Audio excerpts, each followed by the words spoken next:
And we are recording.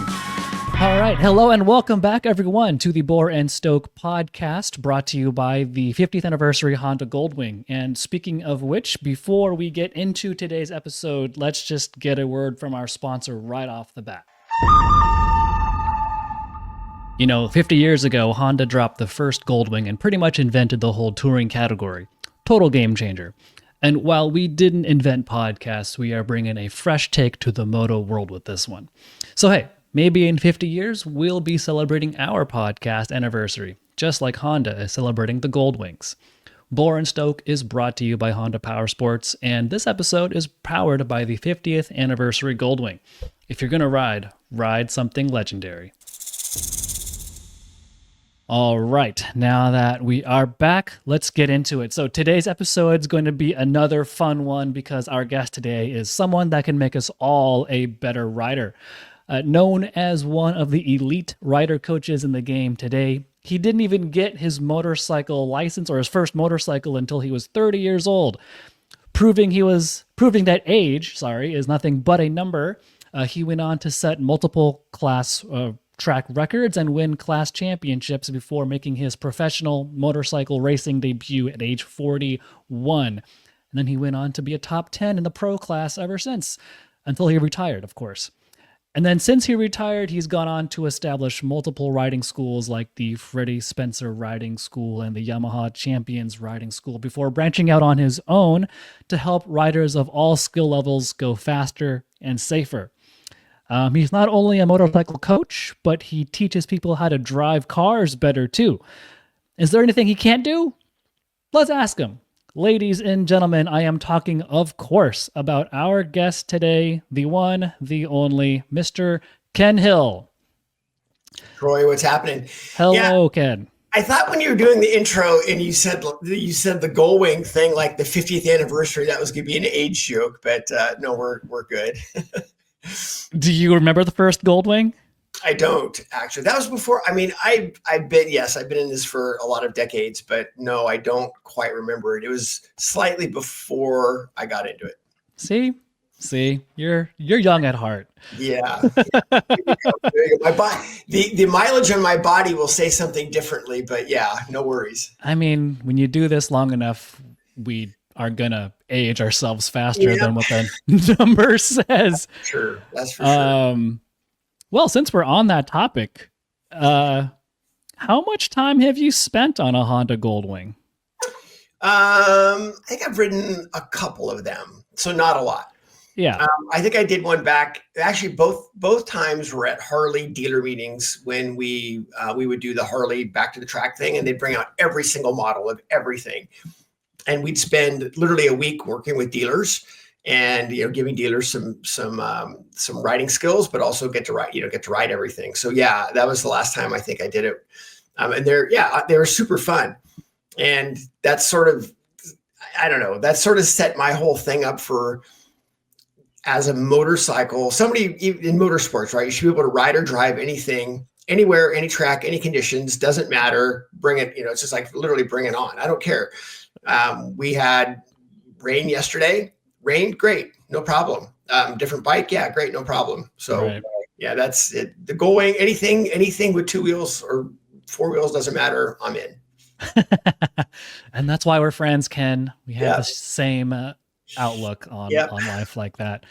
Well, where do we even begin with the one and only Ken Hill? I guess we can take listeners and viewers back a little bit to our personal story here. I mean, I've worked with you personally, going back to like the original Yamaha school days, which now makes me feel really old. But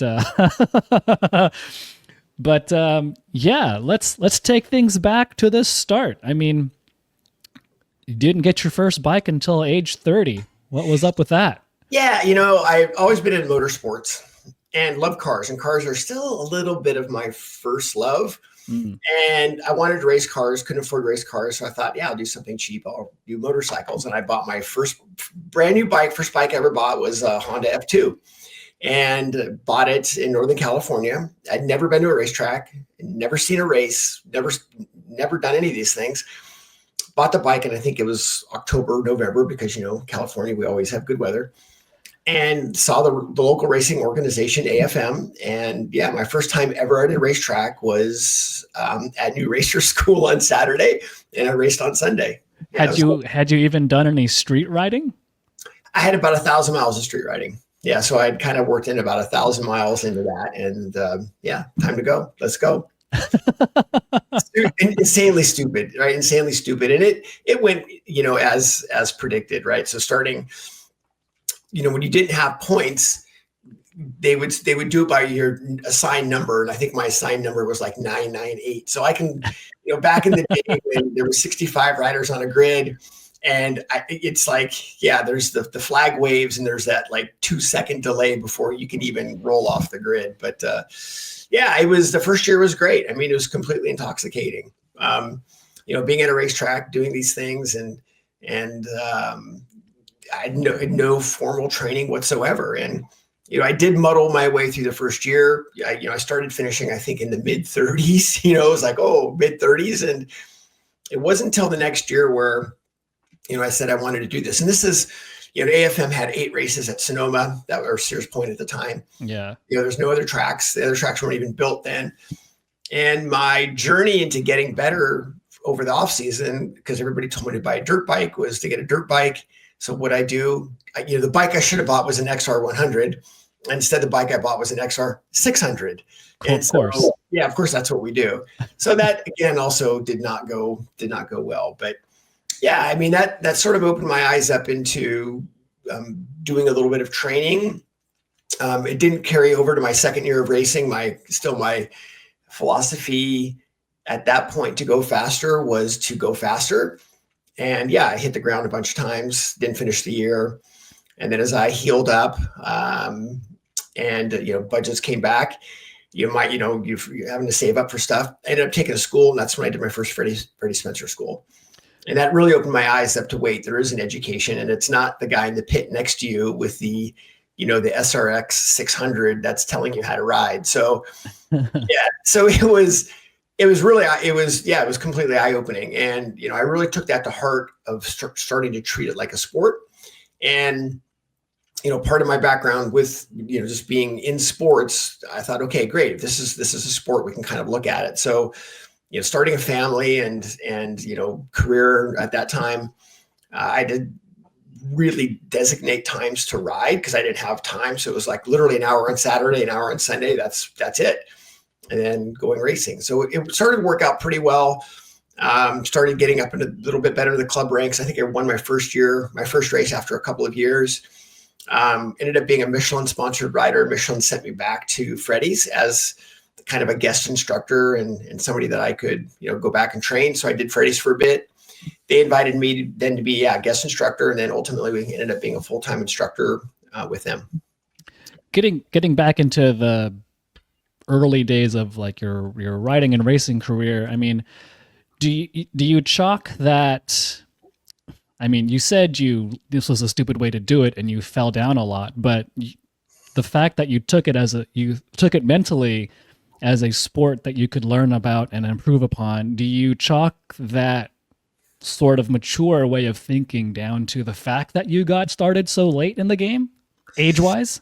Yeah, I think so. It's funny when you look at somebody like, having worked with, for instance, JD Beach for so long, and people are like, oh my gosh, JD Beach, when I started working with him, he's 22, 23. And they're like, oh my gosh, this kid's got all this natural talent. But you didn't have to. You have to realize at age 22 or 23, he'd been riding 20 years, right? So when they look at these talented kids just have a massive amount of reps in, right? So they're comfortable being uncomfortable. They're comfortable with bikes being out of shape. And I didn't. Yeah, of course, I didn't have that at that age. So yeah, thinking of it as like a sport. So I would do different things where I would say, okay, I'm going to.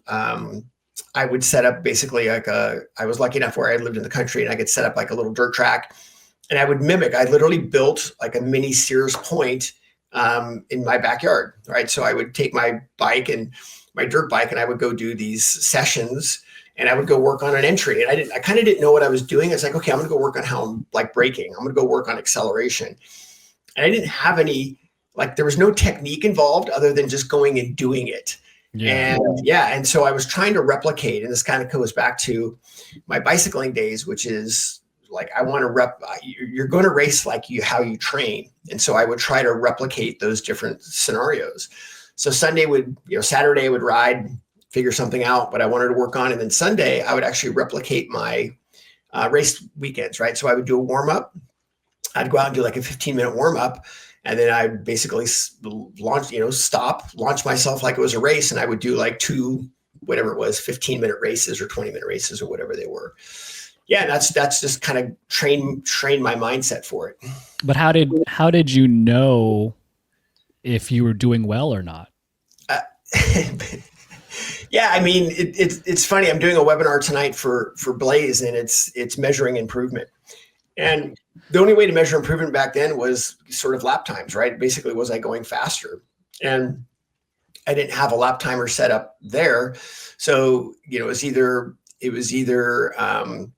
trying to figure out some sort of timing system, or whether it was trying to figure out if I could hit the rev limiter somewhere, or an extra upshift, or if I ran wide, or whatever it was. So I was trying to use like in real time report cards of how I did. And yeah, I mean, you kind of would feel if it was faster, but I didn't really have any other metrics. I didn't have lap times. I didn't have any of those things. So basically you're riding by feel, and Yep. you just, I guess if you do this enough times, you just kind of have that inherent feel like that felt faster. But at the same time, we also know that feeling faster doesn't necessarily mean you've gone faster. Yeah, feeling fast versus being fast. I've got a lot of time on that topic. Yeah, I mean, I think that there's just some improvements, whether you know that you're getting a better exit, or know that you're able to start to use the front brake, in the dirt, and the front starts to tuck, but you can release the brake or whatever it was. Those are the things that I hadn't discovered. So it was, okay, if I'm riding and I didn't realize that I could actually build like the front tire could lock up in the dirt, and then I could, release the brake. So the way that I knew that I got better is, I was putting more force into the bike. And then once I started putting more force in the bike, and of course, picking myself up off the ground a bunch, was like, okay, how do I not fall down so much? Where am I putting lean angle in, and how am I using the brake? So yeah, a little old school, but still using some sort of, methodology, or some sort of metrics to make sure that I just wasn't out completely losing my mind. I mean, you didn't realize it back then, but it's a lot of that same metrics are what you use now. And a lot of what you just said is kind of what they do in Europe now. What those kids in Europe are doing right now is how they're training, and how they're learning, and how they're purposely, I guess, for lack of a better term, purposely falling down so they can find those limits and then back off a little bit to not fall down again. Yeah, I mean, it's not dissimilar at all. And in Europe, and I've studied a lot in Europe, and I've watched what they've done. I've been over there for Moto2, so I've got a little bit of hands-on experience with that, and especially the way that they train in Spain. And a lot of it is done via racing. So they're racing every weekend, or racing 3 times a week. But there's a lot of training days, and these kids are on a bike 4 or 5 days. Yeah, 4 or 5 days a week. Yeah. And to your point, they are working on something. There might be, hey, we're going to do literally parking lot drills where we're going to be dragging our knee, or other times we're going to be doing whatever it is, supermoto or something along those lines. So yeah, for sure, they're constantly working on those things. So getting back to your story, just for one last little bit, because it's fascinating to me. At what point during your club racing journey were you? Did something click in your head where you said, you know what, I could go pro with this? Yeah, I didn't. It was weird because I had a bad crash, not my fault, got taken out in the beginning of 1996, and had to take some time off and kind of reevaluate things. And at that time, honestly, my equipment was pretty subpar, and it just because it's what you can afford, right? So when I came back sort of in 97, towards the end of 97, I had bought the new GSX-R 750. And of course, that might as well have been a MotoGP bike back, in those days.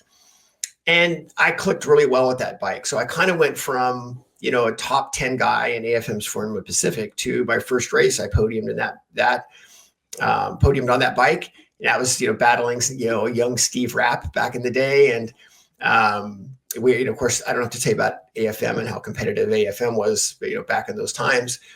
And yeah, I basically stayed on the box that entire year and had a really good year. Took 98 and 99 off, mainly for family and, career and trying to get things going that way. I still rode. I did some endurance racing, but I did know that, hey, wait a minute, now Steve Rapp is starting to be a pro rider, right? So here I am being able to battle with him at that time. And it's like, wait a minute. So yeah, the year 2000 where I really kind of came back and took things a little bit more seriously. Ended up with 2 bikes, tried for two different championships and won a bunch of championships, kind of that 2001, 2, 3, and then 2004 did my first AMA Pro Race Superbike. And that was the real deal back then. And did that in 2005 and 6.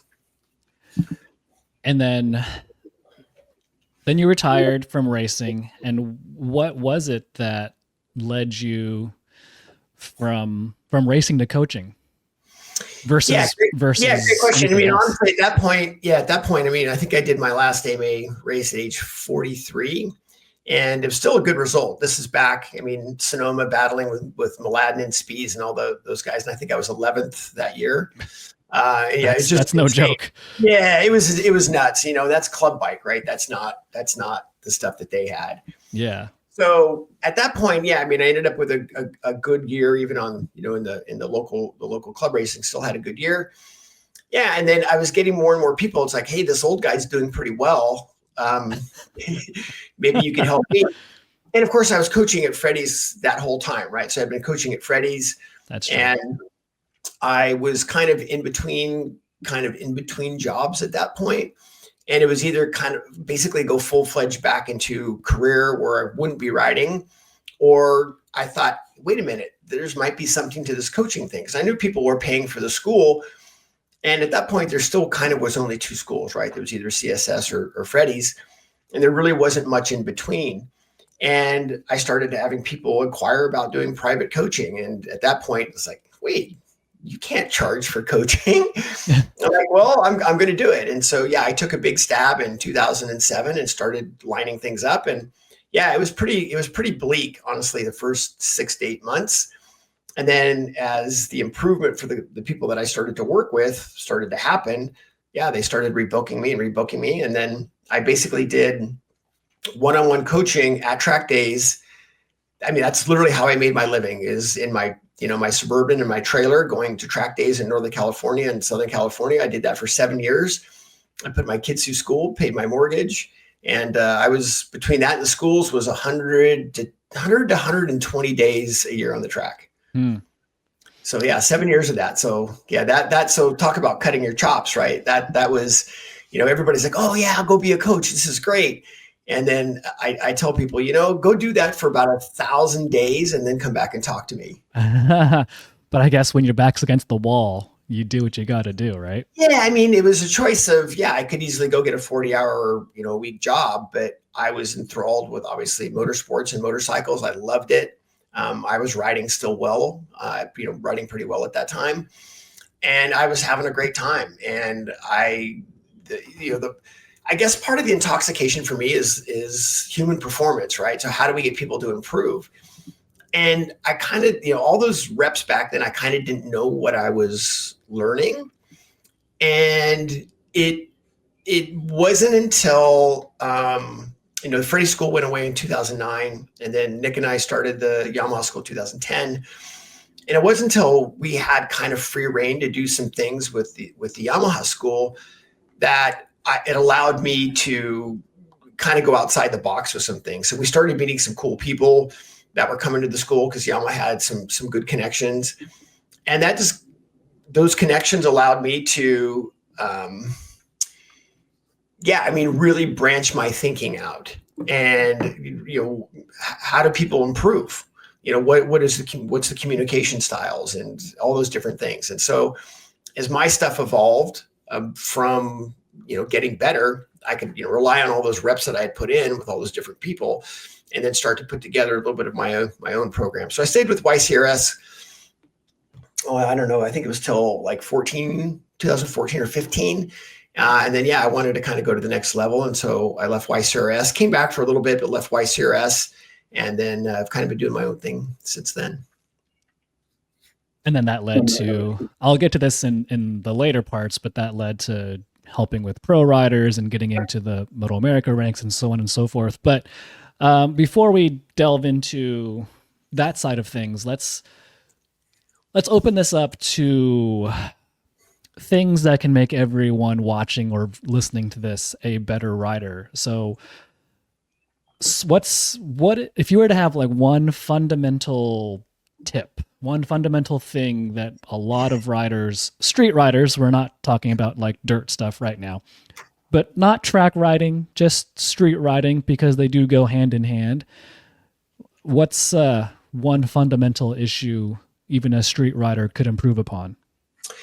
Well, there's one thing that I'll mention, and it doesn't get into the technique part, but I'll give you something with the technique part as well, because that's what everybody wants. But yeah, I mean, the first thing is treat the sport more seriously. And I mean, it is, I don't have to tell you, Troy, it is the most incredible sport in the world. I mean, there's nothing like it. Otherwise, us, dumbasses wouldn't be doing it. But I mean, everybody wants to do this and everybody wants to do it well, but it is incredibly hard. But yeah, it has nasty consequences if you do it wrong. So I think the first thing is just in general, from a mental aspect, is treat the sport more seriously. And if you do that, right, that opens the door for training. It opens the door for being in better physical shape and your mental health as well. But to your point, because everybody's going to want a kind of like okay, what do I work on? Yeah, it's a tie between your vision and the front brake, the things that like to excel with. But I'm going to go with the front brake. I think mastering how you use the brakes, how long you use them. So you basically, doesn't matter what you're doing, you can't get the front brake application wrong. I think the front brake is the one thing that I'd pick. So doing drills with the front brake. Yeah. I was at New Jersey Motorsports Park yesterday and the day before. Each day before I got out on track, I spent, I can do it in 45 seconds to a minute, but I still practice it every single day. It's like, I don't ever want to lose that connection with how the brakes are being applied and how they're coming back. And, whether it's dry or wet grip levels, I want to be able to figure that out. So yeah, I think the front brake is the thing that I would choose. I mean, even me today, with the job that I do, riding everything under the sun, basically, the moment I hop on a bike, I'll just one finger and just grab the brake lever, and just see what kind of bite is there. Even if I've ridden the bike a million times before and it's something I know intimately well, just a force of habit is I'll just kind of grab that brake lever real quick, just to remind myself of what's available up there and what to play with and what sort of grip levels I have or don't have. And yeah, exactly. Yeah. And so you don't want to find that, especially on the street, right? You just don't know what the variables are. And I am going to be riding quite a bit more on the street this year. So some fun stuff there. We just bought my wife a bike. So that'll be super fun. And we're going to get some dual sports and have a good time. But yeah, I mean, the front brake is really the thing that I would want to master, because it's the thing that's going to get us out of trouble. And it's going to save us and allow us to adjust for kind of whatever the conditions are. I mean, it's interesting too. You said it's a tie between brakes and vision. Yeah, the vision thing's tough because, I mean, you can still get around on the street pretty well not using your vision. And I mean, when I say not using your vision, it's like not understanding when we use vision, there's two types of vision: central vision, peripheral vision, then how you use both. On the street, you're going to use more of a peripheral vision, which is going to happen sort of organically. But yeah, I still want to be able to use the front brake. I think the vision's a big deal for sure. But I still want to have that skill to be able to get it stopped when I need to.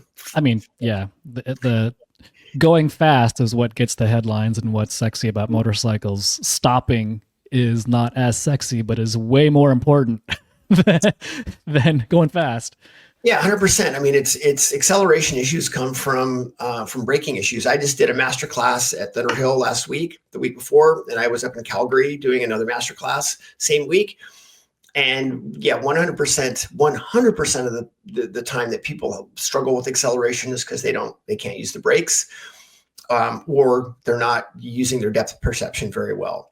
So yeah, we ran very specific drills on how we're using the brakes, where we're releasing the brakes, all those different things. And suddenly, yeah, we're standing out on track doing drills, and people that literally would never be out of second gear are clicking through the gears because they know that they can accelerate and stop where they need to with anything that comes at them. So yeah, I think yeah, the vision's a big deal, but yeah, using the brake, I'm still going to go with that.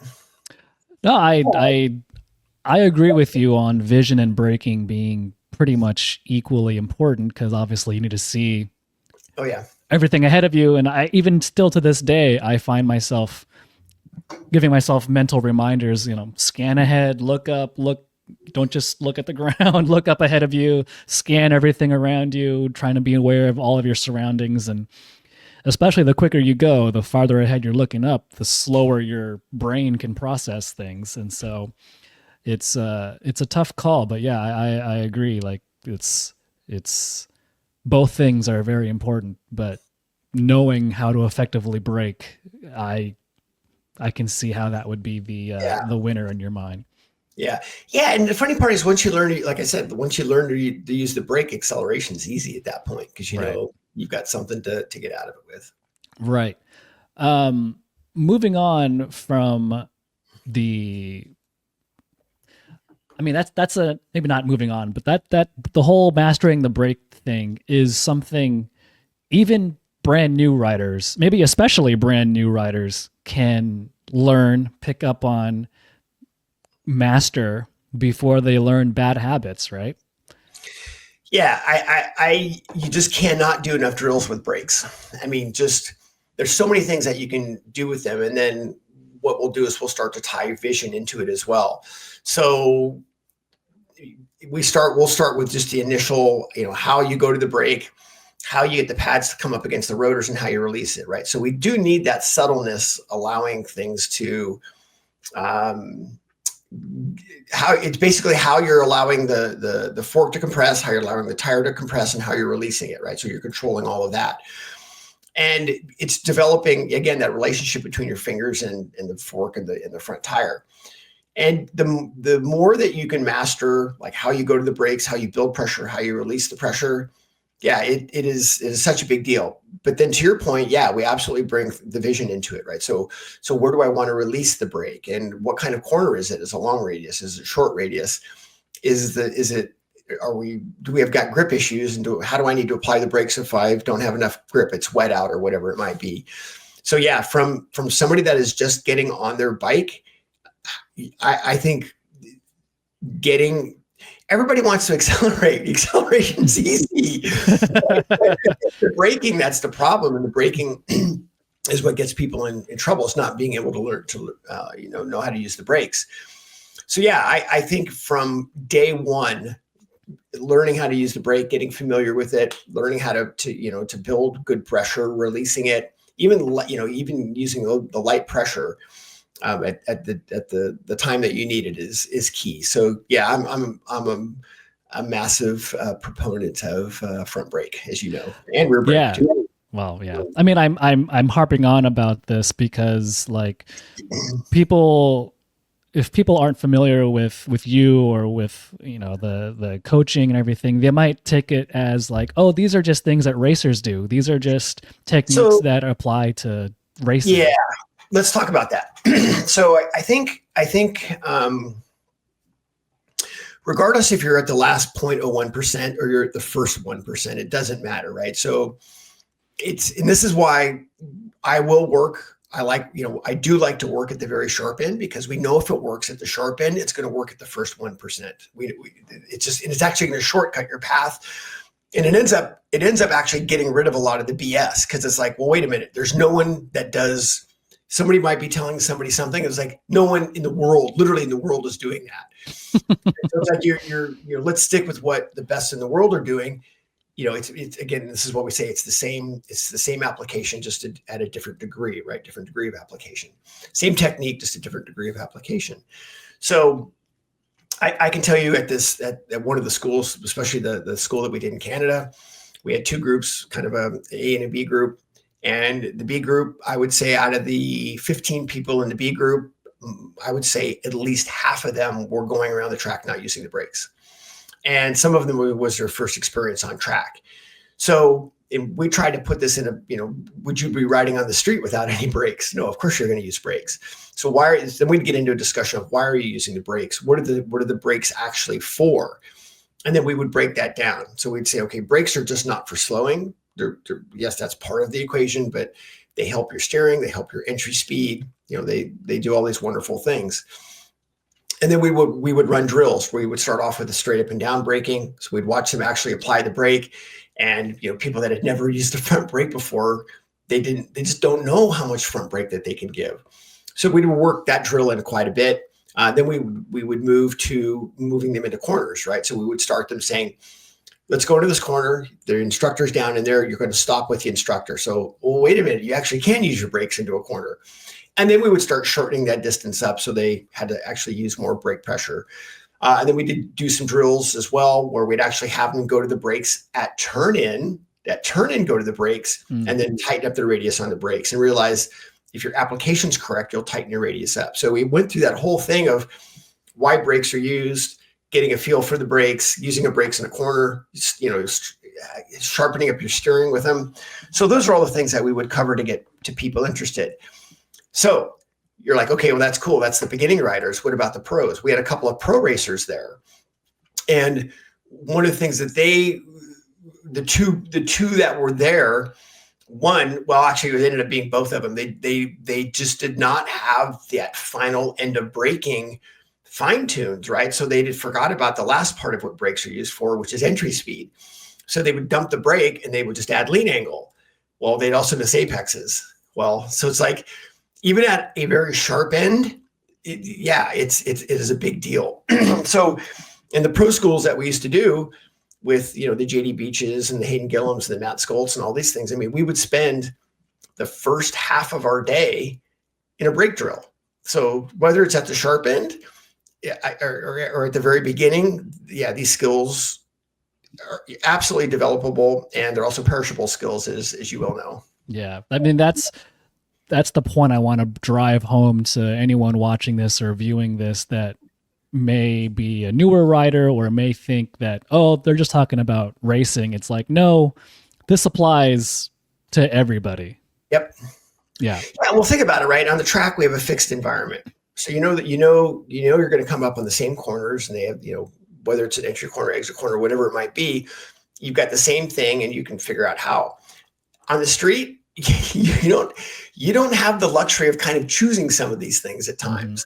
Mm-hmm. And that's why I chose the front brake, is I want to be able to get myself out of any situation by, I need to use more brake. I'm in a position where I can use more brake. I need to let off the brake because there's something in the road and I actually need to open up my radius and go back to it.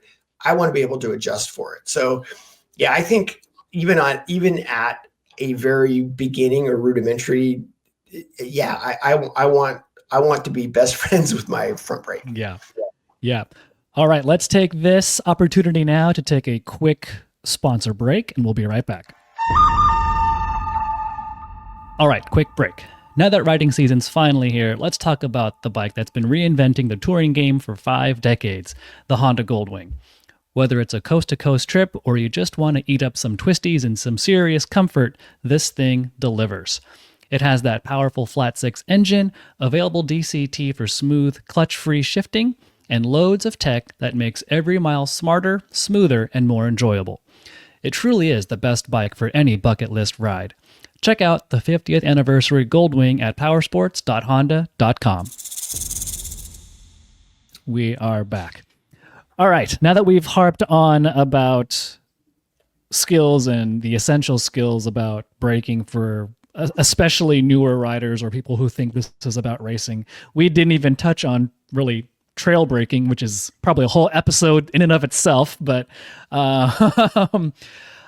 you talked about the pointy end, the last 0.001% of the riders. And I know you work with a lot of them as well. Talk us through what separates the good riders from what separates the great riders from just the good riders? Honestly, it's discipline. So it's discipline in treating this like a sport. And the riders that treat it like a sport are the ones that are going to go the furthest in working on their development. And I mean, this is why I have such respect for, some of the riders that I've worked with. They're just incredible. Where, like, I'll just use a JD Beach as an example, or we would, when I was working with JD more on a full-time basis years ago, we'd have a race coming up and we'd say, okay, it's, I don't know, I'll make it up. It's Sonoma. It's because we talked about Sonoma. Well, how do I deal with a chicane situation? So JD we would say, okay, JD's like, well, I really struggled there in XYZ. So we would alter his training on his dirt bike. He'd go build a chicane and he'd actually go run through this, so go through a chicane, for example. So guys like that are, super serious about their training, we're looking at the entire picture with them. So it's not just, it's not just how their techniques, right? We're looking at their physical fitness. We're looking at their mental fitness. We've done vision skills with them. So before they'd get to the race, right, we'd have the reference points already built up, and we'd be able to prepare for that. So it's the riders that take that the most serious are the ones that are going to do the best, right? And I've over the years have kind of built up a little bit of a criteria for that. And if there's a rider that can't do sort of these 4 or 5 things, I think they're not going to make it. So it's just I've worked with enough that there's kind of a checklist, and if they can't do those things, then yeah, they're not going to get where they need to go. What's that checklist? Yeah, the first check. I mean, there's a bunch of them, but I mean, the first one is when it comes to coaching, I'm not their friend, right? So I'm not there. I'm going to be their biggest champion, but I'm not their friend, right? I'm not there to they're not going to get a Starbucks card from me on their birthday. Instead, they're going to get all in from me, during their training. So there's 1, 2, they've got to be open for feedback, right? So they actually have to be able to accept feedback and understand that it's not personal. It's just, we've got to be able to get you to XYZ. So they need to be able to accept feedback. Then they've got to be able to do what the best in the world are doing. And the reason we say that is because what the best in the world are doing, we use that as a reference. And we do that because if there was a better way, they would do it, but it's dynamic, right? So what you see Marquez is doing, what you see, some of these riders doing, it changes year to year, and especially in MotoGP, even Moto2 now. I mean, the way they enter the corner, that's where a lot of the advances have been. So how they're sitting on the bike, for example, entering the corner has changed dramatically in the last 4 or 5 years. So yeah, why are they doing that? Okay, they're doing it for this reason. So we're going to alter ourselves to be able to do that. So that's why we want to look at what the best in the world are doing. They've got to be able to put their reps in, right? So they've got to be able to put their reps in. And if they're not going to put their reps in and be disciplined, they're not going to go where they need to be. So that gives you a little bit of an example of if they can't check those things off, then it's not going to work. What the interesting takeaway from that is it really isn't about their talent or their physical ability. It's to a degree, I suppose, but well, yeah, let's talk about that. So when you look at what makes up an athlete, right? So it's their technique, it's their physical fitness, and their mental fitness. All 3 of those are equal, right? Because you can have somebody that has 2 of those 3, but all 3 have to happen. And yeah, there's a lot of people that have, quote, natural talent. And I have a definition of natural talent, and we were kind of able to prove it a few years ago with vision skills. But yeah, if all of those things can't be worked on, yeah, you're not going to be successful. And I think that when you look at what we would call, say, natural talent, is, somebody that has at least some of these attributes of those things. But yeah, the bottom line is they have to work all of those systems.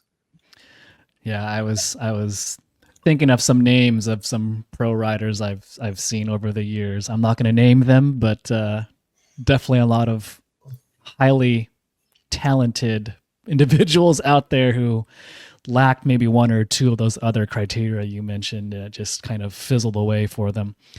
Well, interesting. So that takes me to kind of Yeah, actually, let's pause there for a second, Troy, because I do want to say that I get jacked up about it, because I do think anybody can do this sport. I really do. I don't care if you're 8 years old. I don't care if you're 78 years old. I really think you can do it if you follow the right fundamentals and you put in the right training, you have the right feedback, all those things. I really do think you can do it. And, to your point, it's, you can have somebody that doesn't have a lot of talent, but a lot of grit and discipline, and they're going to do really well. They're, at some point, they are absolutely going to surpass the talented person that doesn't put the work in. The person we have to look out for, as we all know, is the persons that got talent that puts the work in. They're the ones that are going to punch you in the face. But, even people that don't have quite, quote, talent, they can do incredibly, incredibly well. I mean, that sums up Nikki Hayden perfectly, right? Yep. Correct. Yeah. It's exactly right. Ultra talented and the hardest working person in the room. Absolutely. Yeah, absolutely. Yeah. Which just makes me feel even more self-conscious of the fact that I would love to do this if I had, more time in a day, more natural talent. I've got the dream, but I don't have anything else going on for me. Yeah, Nikki was interesting. I was lucky enough when I worked at Freddy's to ride with Nikki a few times. Right. And yeah, I mean, the one time that really stands out was he just won the MotoGP World Championships, right? And he comes, to Vegas to ride with us for a few times. And, he's in the instructor room. And we're like, oh my God, this is a freaking world champion sitting here. He's like, hey guys, I'm working on this. This is what I want to focus on. If you're out there and you see me riding, let me know what I can do better. I mean, that's what a champion is, right? It's like, I'll do anything to get better. There is a little bit of a caveat to that, though, when I talk about feedback, is that the feedback does have to come from the right source. And, of course, yeah.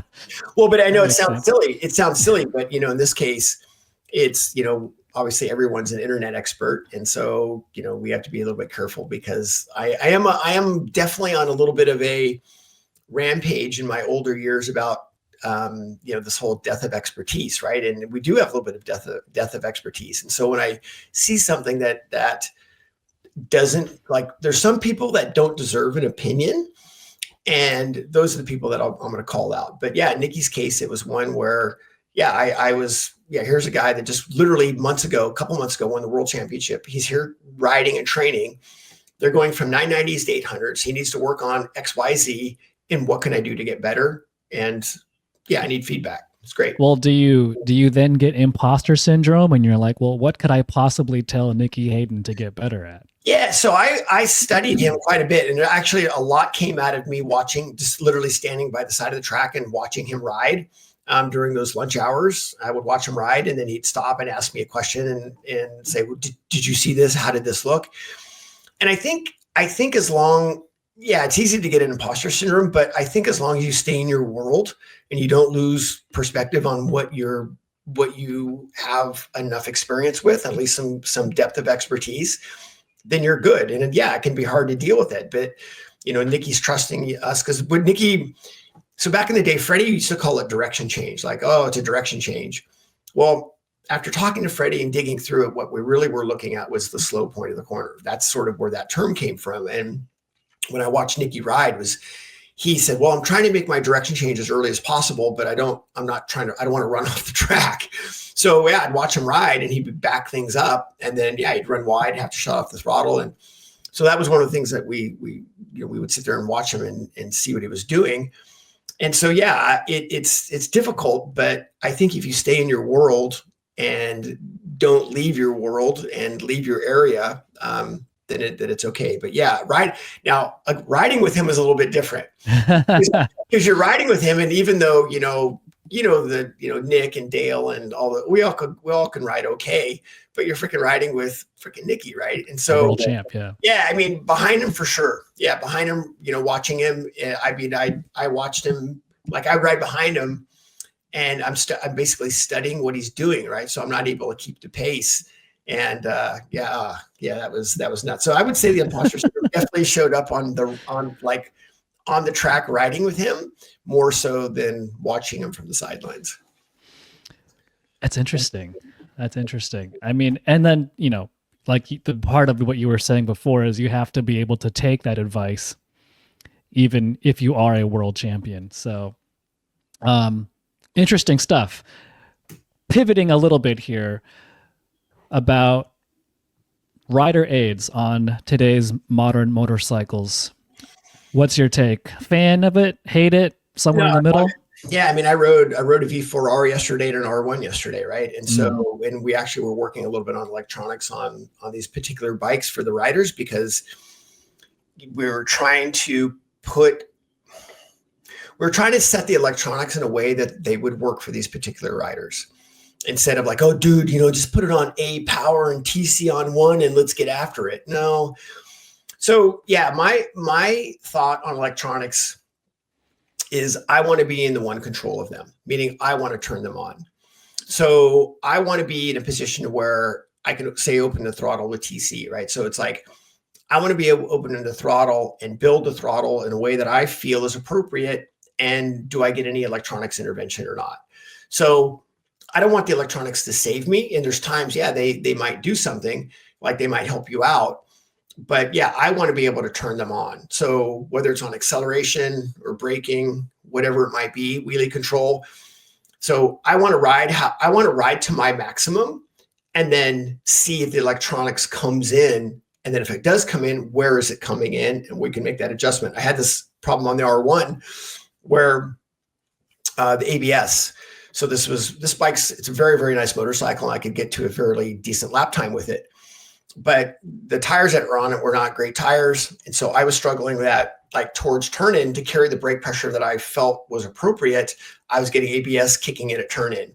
And it wasn't great. So it's like, okay, what is the ABS setting and how do we check it? But I want to turn it on. I don't want to just to slam the brake on and hope that it sort of saves me. So I'm a big fan of electronics. I freaking love them. I'm enthralled with them. Of course, you know how jacked up I am about data as well. But yeah, the bottom line is I want to be able to maximize my riding and work with the electronics, not sort of the other way around. But doesn't your stance come from someone who's got a lot of experience with completely analog motorcycles? And so unfortunately you found out the hard way where those limits are. And You could argue that if all you've ever known are motorcycles with today's level of electronics, you might not get that feel. You might not understand where those limits are. Yeah, great.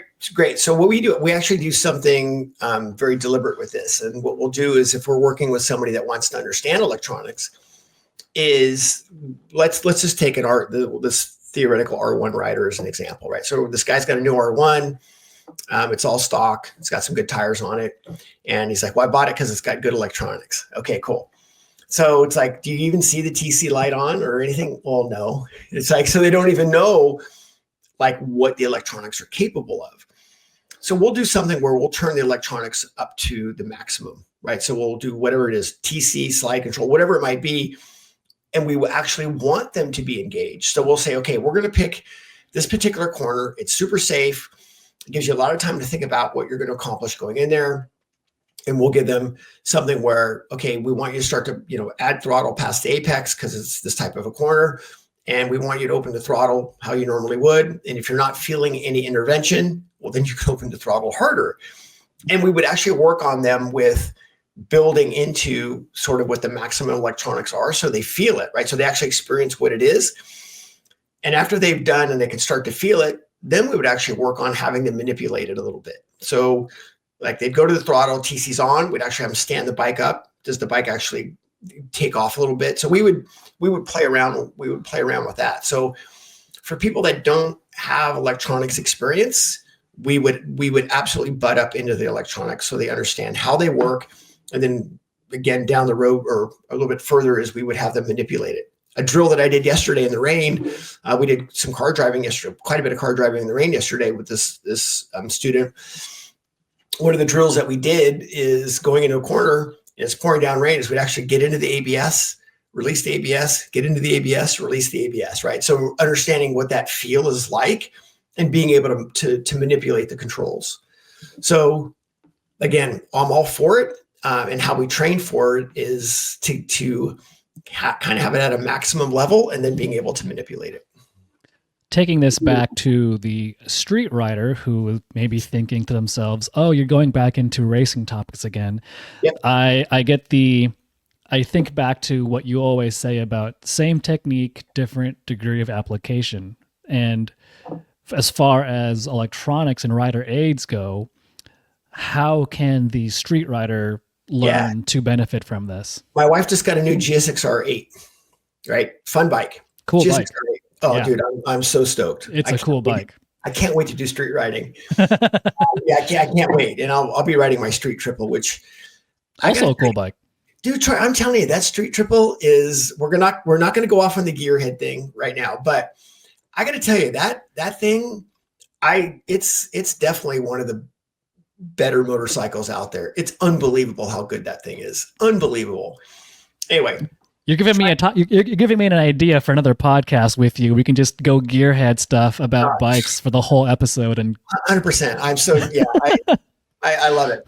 So, but the idea is like, okay, so for newer riders, again, if not knowing how the electronics comes on, if you don't train for this, let's say you're driving down the road at 30 miles an hour and whatever car pulls out in front of you, something happens.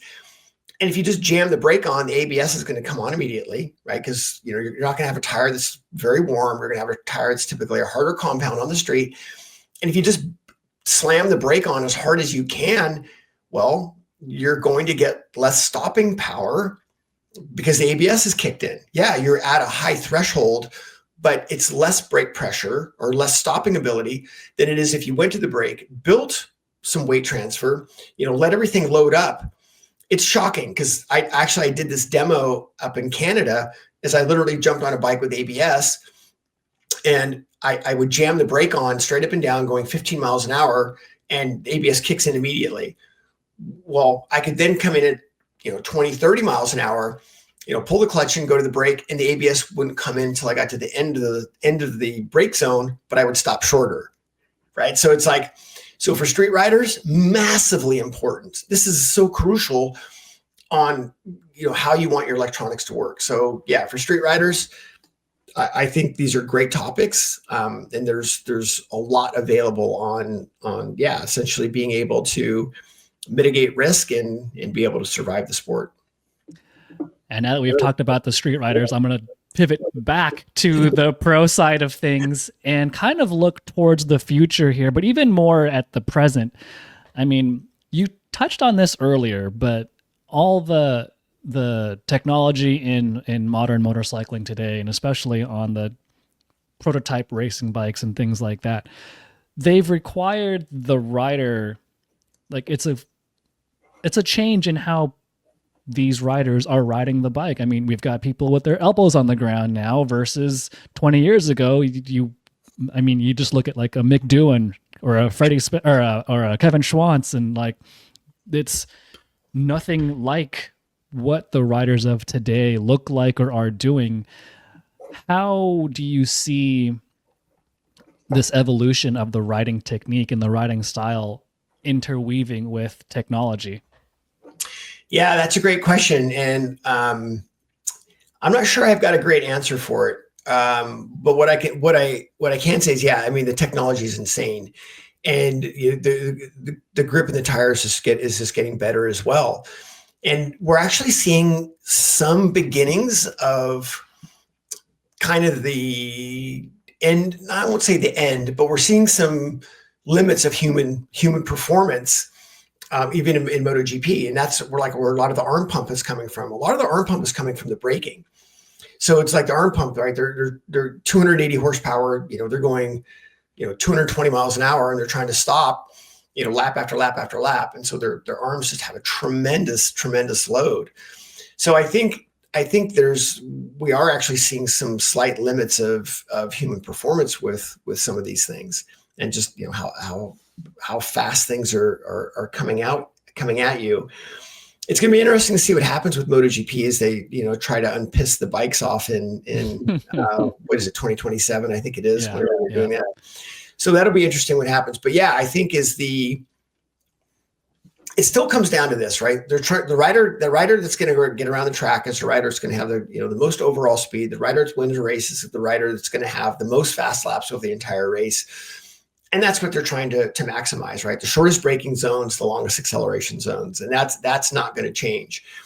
So I think what's going to change is how they're letting that happen, and how we can keep getting maximum acceleration in different grip conditions.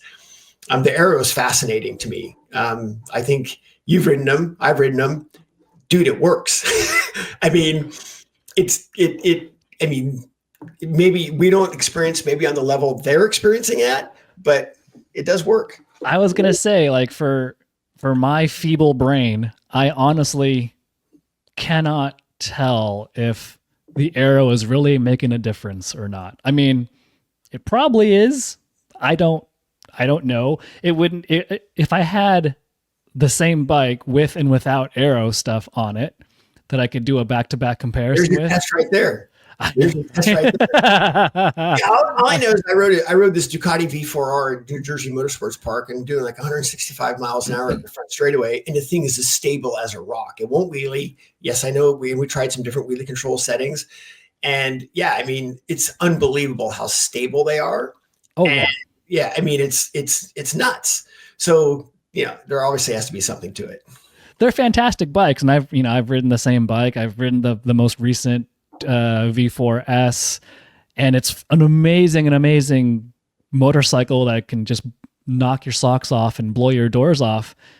And that's what I'm getting at, was like, there was so much coming at me that I'm like, well, I guess it all worked because we just went stinking fast, but could I really tell that the front tire was just like slammed into the ground because of those aero components? I don't know. Yeah, I don't. Again, going back to your question, I don't really have an answer for that. I just think technology is obviously going to, that's the idea, right? Things just keep improving. If you look at the 2005 GSX-R versus the 2007 GSX-R, right? They make these improvements. Yeah. But yeah, I think on the technology side, there is going to be a point in it. I think it's already starting to happen, how complicated the bikes are. And whether you can actually take advantage of it. I desperately want to ride one of the new Aprilias with the being able to set the GPS for different corners. Right, that bike's now on my target list of a bike to purchase. That'd be cool. Yeah, those are the things that I definitely want to do. So I guess, I don't know, as we kind of talk this out a little bit, I think it's maybe bikes that are able to help individualize your experience a little bit better. And then, choosing the bikes that do that. I'm shopping for an adventure bike right now too, by the way. And so looking at all the features of all those is mind blowing. And it's like, you've got dirt ABS and regular ABS and all these different things. So I think what it's going to boil down to is the ones that offer the individual experience, because very few of us are going to be able to ride those bikes, whether it's an adventure bike or whether it's a sport bike, at the limit of what that bike can absolutely. Yeah. Are you much of a dirt guy?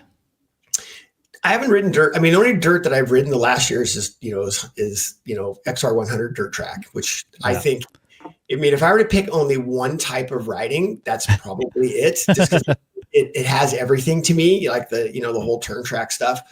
But that's the only dirt riding that I've done. I haven't done any real dirt riding in a long time. So where's this adventure bike bug coming from?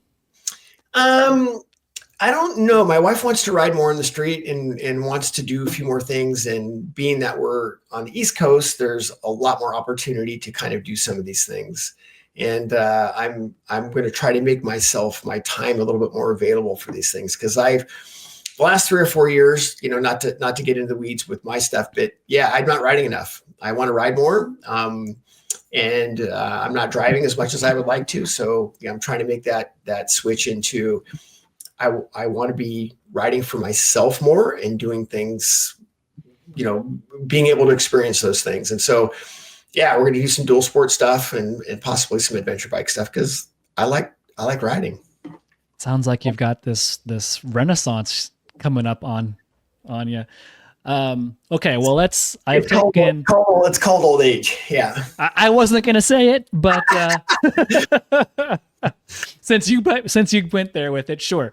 All right, I've taken up quite a bit of your time already, so let's close things out with a couple of things. If you could leave us with just one nugget of wisdom, what would it be? We're talking motorsports, right? Oh, well, whatever you want at this point. No, let's talk about make sure, because there's nothing. I don't know anything about anything else in life. I've basically screwed up everything else in life. Yeah, if you have other life advice, that's cool too. No, you don't want my life advice. That's for sure. Yeah, I think if you, it's funny because when we look at motorsports, I don't know why we're still in this old school belief of you can just sort of man up and do it. And yet, I can walk down to the local dealer and go buy a new, 2025 V4 with, 210 horsepower, whatever the heck they make, right? You can go buy it and it's cool to buy. But yet, but yet you're not going to go jump out of an airplane without instruction, right? You're not going to typically go play golf without some sort of golf instruction, but yet we'll go buy these bikes and do this insane things. And, you talked about the adventure bike stuff, Troy, or we were talking about it. It's like, I want to take an adventure bike class. Like, I mean, because I know there's nuances that I've never thought about. It's like, not that I've perfected these things. So I think the big thing is that we have to think of this as a sport. And whether you're riding on the street or whether you're racing, whether you're doing track days, is treat it like a sport. And, the whole idea of it is that you're trying to find techniques and habits that mitigate risk, right? But also, of course, we all want to go faster if we're on track. So it's this weird conversation. I don't want to fall down and I don't want to get hurt, but I want to go fast, right? So it's this weird thing. So I think the biggest advice is seek training out. And now, wherever you get your training, that's great, right? I'm not going to advocate. You want to train with me? Awesome, great.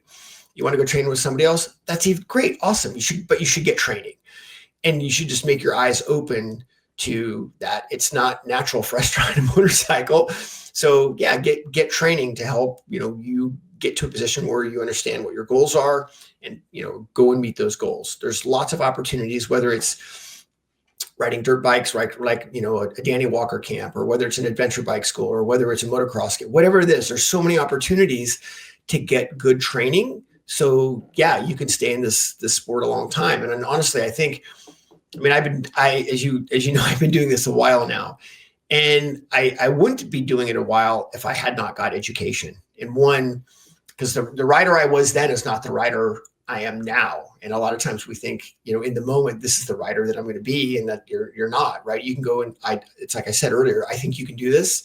I think anybody can do this, but they've got to be able to put the work in. Sure. It's, you don't, there's people that do it, I'm sure, but you don't show up to run a marathon and never have run before, right? You don't do it. And now if you think about, the joke is I use this because I've done a couple of keynote speaker talks. And it's like, you have to think of it as, let's say you're bowling, right? So you're going to go bowling. Super fun. I'm going to go bowling. Well, could you imagine riding a gutter, doing a gutter ball, and someone going, sorry, dude, we're going to break your collarbone now. So how much more serious would you take the bowling if you're like, there's a dude waiting there to break your collarbone? So it's the same thing in the sport, which is, it's an incredible sport. There's nothing like it. I think you can go as far in it, whether it's you commuting to work by having some of these skills, so you can enjoy your commute, or whether it's, again, venture bike riding, or whether it's motocross, flat track days, whatever. But yeah, that's my long-winded get training because I've seen people leave the sport very early because they think they can't do it. And I've seen people stay in the sport that probably should not be riding a motorcycle, stay in the sport and have incredibly successful time doing it because of the training. Which is a great way of putting it back to you. If there's people out there who want to be trained by you, where do they go? It's tough. Yeah, Troy, my stuff is tough. So I'm blessed enough that like I'm pretty much booked through 2026. And it's a great problem to have. It is. And I kind of do my things a little bit differently, which is I do work with clients that book me for multiple days through the year. They're kind of my exclusive clients. I really enjoy taking them through this journey. They're the ones that are super serious about it. And, they help support me, which is great. But I can survive just on that, but I can't survive in my brain on that. So this is why I'll do like some of these master classes. So we're going to hold about 8 to 10 master classes a year. The master classes are with specific track day providers. I did one up at Rocky Mountain Motorsports Park up in Calgary. We've done them on precision track days here on the East Coast. I do them at Too Fast on the West Coast. So those are schools that people will come in. We've got a beautiful book that we've produced for those. The thing about those classes that are important is that we're training the instructors as well. So you get an instructor. It's usually either two students to instructor or 3 students to instructor. So 3 to 1, 2 to 1. And that instructor stays with you for both days and they're in the classroom with you. So they're learning just as much as you are. So the master class is a great way to do it. So we'll probably have about the same next year as we have this year. We still have 3 or 4 more this year. I don't know if they're all sold out or not because that part I look at. Yeah, and then the last thing you can do is I do have a Substack, right? So my website, my Substack. The Substack's a little bit interesting. I really enjoy it, and the podcasts that I've done for years, which you've known about the podcast. The podcast started off as a very deliberate way of delivering an 8 to 12 minute message, short, punchy. Just really get the message out. You can listen to it over and over again. And as I had more to say, the podcast got longer and I still felt like I wasn't saying what I needed to. So the Substack is a way to read articles, right? So we've got writing going on, we've got videos going on, we've got even podcasts going on, and they're a way for you to kind of get a little bit deeper on each topic. So that's what the Substack is about. And yeah, to be clear, in the Substack, same as my podcast, if you're looking, there's a free version and there's a very inexpensive version as well. If you're looking for me to post something every week, I'm not your guy. I'm going to post something when I have something to say and I have something deep to say. Like right now, there's a little bit of a gap because this is my busy time of the year. There's a lot going on, and so it's been a little bit of a gap. But don't think I'm not working on it behind the scenes. There's a lot going on, and matter of fact, my editors. I've got a bunch of emails from my editor looking at stuff that I've got to go through. So Substack's another great way to get into this. Ken, I think I've taken up enough of your time.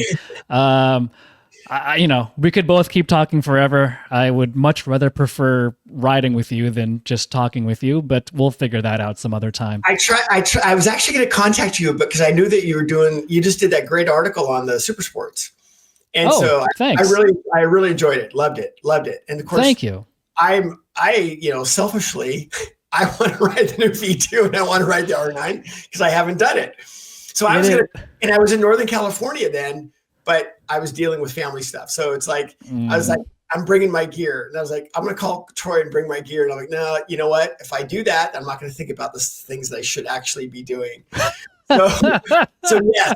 And I've made a point to a few of our acquaintances that I am going to ride this year, and I will ride this year. So we'll figure out times where we can go, beat on each other on track. So it'll be fun. Never hesitate to reach out to do cool stuff like that.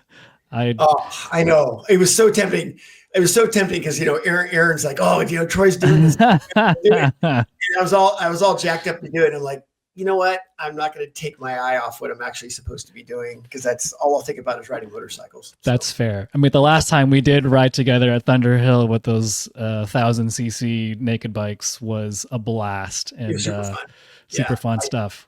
Would love to do it again, but we're veering off topic. We will get together again someday and ride again, and we'll do cool things. But for the time being, Ken Hill, thank you so much for being on the Bore & Stoke podcast, and we will chat again real soon. Sounds good. All right. Thanks, Troy. Thank you. All right, ladies and gentlemen, I can confidently say that I love talking to Ken. We go back quite a ways. He's coached me. I've taken several tips and advice and lessons from Ken. He's helped me tremendously in my riding and in my racing, and hopefully, and in my street riding and in my testing duties for what I do here at Motorcycle.com. And so a lot of what he's taught me has applied to everything I do, and I'm eternally grateful, and I'm super happy he got to join us and provide a little bit of knowledge for all of you to investigate more, and hopefully you picked up something from it. So big thanks to Ken Hill for being on the podcast with us. Big thanks to you for watching or viewing or listening, however you're consuming this. And of course, a big thanks to the 50th anniversary Honda Goldwing for being a sponsor of the show. So with that, thank you everyone for joining us on this journey today with Ken Hill. Be sure to tune in for the next episode of the Bore & Stoke podcast. And with that, see ya. And that's a wrap on this episode of the Bore & Stoke podcast, brought to you by Honda Powersports and the 50th anniversary Goldwing, celebrating 5 decades of redefining the ride. With that iconic flat 6 engine, ultra comfy ergonomics, and tech built for the long haul, it's the gold standard for a reason. Whether you're chasing horizons or heading out for the weekend, choose the bike that set the bar since 1975. Check out the 50th anniversary Goldwing at powersports.honda.com.